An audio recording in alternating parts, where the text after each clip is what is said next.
नमस्कार साथियों, स्वागत है आपका हमारे YouTube चैनल राधेश्याम क्लासेस में एक बार फिर से।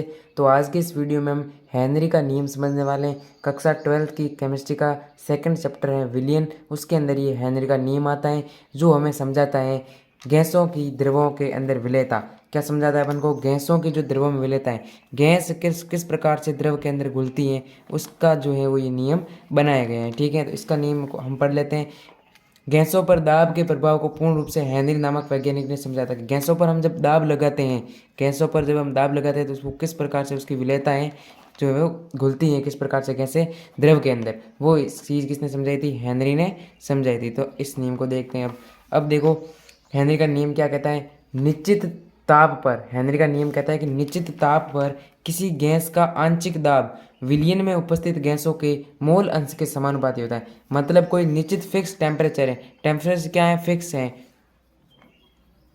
तो फिक्स टेम्परेचर पर जो गैस का आंशिक दाब है, आंशिक दाब मतलब मैं कह देता हूँ, जो गैस का आंशिक दाब पी नॉट है वो किसके बराबर होता है? पी नॉट या पी इनिशियल जो है, पी आई जो है वो समानुपाती होता है किसके? एक्स के। यहाँ पर लिखा हुआ है किसी गैस का आंशिक दाब विलयन में उपस्थित गैसों के मोल अंश, और यहाँ पर एक्स क्या है? मोल अंश है, तो इसके तो होता है समानुपाती होता है। और यहाँ पर लिख दिया ये समानुपाती। अब ये जो समानुपाती का चिन्ह हटाएंगे, समानुपाती का चिन्ह हटाने पर एक कांस्टेंट आता है, उसका नाम है के एच एक्स। इस कांस्टेंट का नाम है के एच, जिसे हेनरी नियतांक बोलते हैं। के एच को क्या बोलते हैं? हेनरी नियतांक।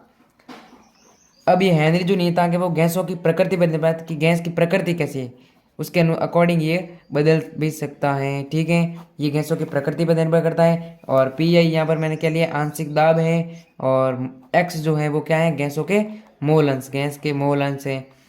ठीक है, एक बार फिर से नियम को देख लो। यहीं से याद रखना है कि किसी निश्चित ताप पर जो गैस का आंशिक दाब है, आंशिक दाब वो मोल अंश के समानुपाती होता है। समानुपाती का चिन्ह हटाएंगे तो यानी कांस्टेंट आएगा जो के एच, जिसको हेनरी नियतांक बोलते हैं। ये गैस की प्रकृति पर निर्भर करता है। उसके बाद हम ग्राफ बनाते हैं कि जो प्रेशर और मोल अंश के बीच में ग्राफ बना रहे हैं। ठीक है, यहाँ पर देखो ग्राफ बना रहा हूँ मैं। ये प्रेशर था अपना और ये मोल अंश था। तो आप ध्यान से देखो तो पी आई बराबर क्या था? के एच इंटू एक्स था, जो कि वाई बराबर एम एक्स के ग्राफ की तरह होता है। वाई बराबर एम एक्स का जो ग्राफ होता है वो एक स्ट्रेट लाइन मिलती है। तो यहाँ पे पी नॉट जो है, इसको पी को मैं वाई मान सकता हूँ, और के एच मेरा एम है और ये मेरा एक्स है। तो वाई बराबर एम एक्स की तरह ये इक्वेशन है, इसीलिए इसका ग्राफ जो है वो एक स्ट्रेट लाइन बनेगी। ये स्ट्रेट लाइन बनेगी। अब ये स्ट्रेट लाइन इसकी स्लोप क्या देगी? स्लोप होती है टेन थीटा। स्लोप क्या होती है? स्लोप जो होती है वो टेन थीटा कहलाती है। क्या होती है? Tan theta. स्लोप का हिंदी अर्थ होता है ढाल। ढाल जो होती है वो टेन थीटा होती है। तो यहाँ पे ध्यान से देखो तो ढाल टेन थीटा है, तो टेन थीटा बराबर, अब टेन थीटा बराबर क्या होगा? ये प्रेशर अपॉन एक्स होगा कि नहीं होगा? प्रेशर जो है अपॉन एक्स हो जाएगा। अब प्रेशर अपॉन एक्स क्या देता है? इस इक्वेशन से देखेंगे कि जो पी आई था वो के एच एक्स के बराबर था। इस एक्स को बराबर के इस साइड भेजूंगा तो बट्टा में आ जाएगा, तो यहाँ पर ये हो जाएगा। बराबर में क्या बचेगा? के एच बचेगा। मतलब प्रेशर के अंदर मोलेंस का भाग दूंगा तो मेरे को हेनरी नियतांक मिलेगा।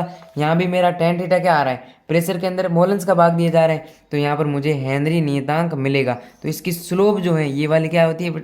स्लोप होती है। वो हमें क्या देगी? के एच देगी। के एच मतलब हेनरी नियतांक देने वाली। तो इस प्रकार से हेनरी का नियतांक नियम था। ठीक है, और एक बात देख, यहाँ से पता चल जाती है कि जिन गैसों के केस अधिक है, केस जिनके अधिक होंगे उन गैसों की विलेयता क्या होगी? उन गैसों की विलेयता कम होगी। कैसे? कि ये जो प्रेशर अपॉन एक्स बराबर के एच। अब किसी का के एच ज़्यादा है तो यहाँ से ये इनडायरेक्टली प्रोपोर्शनल है, तो क्या हो जाएगा भाई? के एच ज़्यादा है तो एक्स मोलंस क्या हो जाएगा? कम। मोलंस कम हो जाएगा मतलब वो कम घुले हुए हैं, तो विलेयता इसके अंदर क्या हो जाएगी? कम।